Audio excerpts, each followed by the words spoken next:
നമസ്കാരം. Aroor vision news ചാനലിലേക്ക് സ്വാഗതം. അരൂർ ശ്രീകുമാരവിലാസം ക്ഷേത്രത്തിലെ രജത ജൂബിലി സപ്താഹയജ്ഞത്തിന് ഇന്നലെ തുടക്കമായി. ഒരു യജ്ഞം മാത്രമല്ല, ഇത് നാടിൻ്റെ ഒരു ഉത്സവം എന്ന രീതിയിൽ പ്രകാശനം ഇവിടെ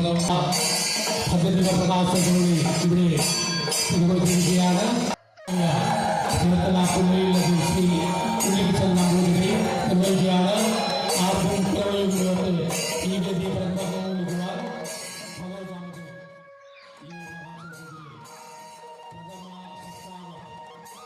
പ്രമുഖ ഭാഗവതാചാര്യൻ ചേർത്തല പുല്ലയിൽ ഉണ്ണികൃഷ്ണൻ നമ്പൂതിരി നവംബർ 15 വെള്ളിയാഴ്ച വൈകിട്ട് 7 മണിക്ക് ഭദ്രദീപ പ്രകാശനം നടത്തി. 2024 നവംബർ മാസം 15 വെള്ളിയാഴ്ച മുതൽ 22 വെള്ളിയാഴ്ച വരെ നടക്കുന്ന സപ്താഹത്തിൻ്റെ യജ്ഞാചാര്യൻ പുന്നപ്ര KD രാമകൃഷ്ണൻ അവർകളാണ്. വൈകിട്ട് 5 മണിക്ക് അരൂർ പാവുമ്പയിൽ ക്ഷേത്ര സന്നിധിയിൽ നിന്നും വിഗ്രഹ ഘോഷയാത്ര ശ്രീകുമാരവിലാസം ക്ഷേത്രത്തിലെത്തിച്ചേർന്നിരുന്നു.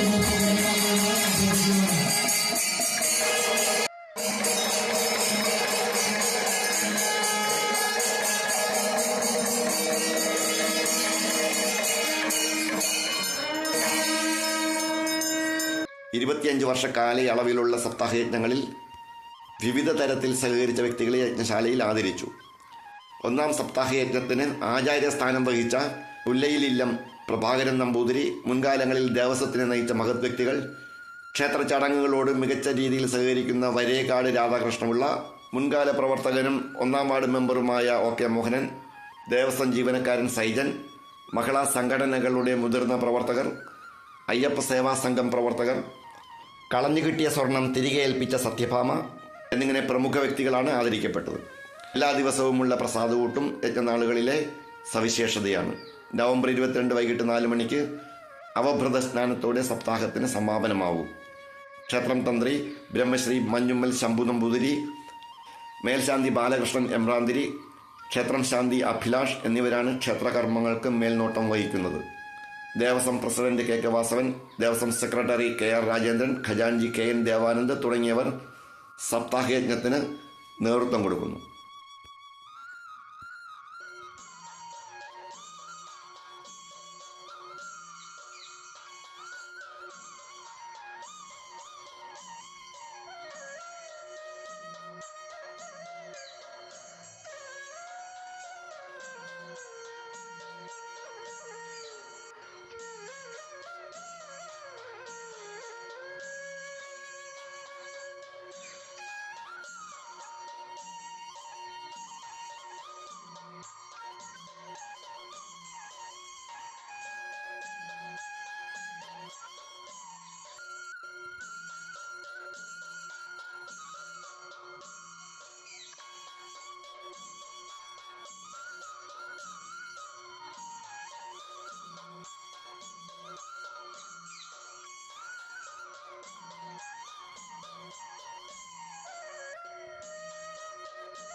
വന്ദേ ഗുരുപരമ്പരാം. കൃഷ്ണായ വാസുദേവായ ദേവകി. സുഹൃത്തുക്കളായ സജ്ജനങ്ങൾ, ഇന്ന് ആദരിക്കപ്പെട്ട എല്ലാ വിശിഷ്ട വ്യക്തിത്വങ്ങൾക്കും പ്രത്യേകമായ എൻ്റെ മനസ്സുകൊണ്ടുള്ളൊരു ആദരവ് ആദ്യം തന്നെ പ്രദാനം ചെയ്യുകയാണ്. യജ്ഞം മാത്രമല്ല, ഇത് നാടിൻ്റെ ഒരു ഉത്സവം എന്ന രീതിയിൽ. അരൂർ വിഷൻ ന്യൂസ് ചാനലിന് വേണ്ടി LS അശോക് കുമാർ. നന്ദി.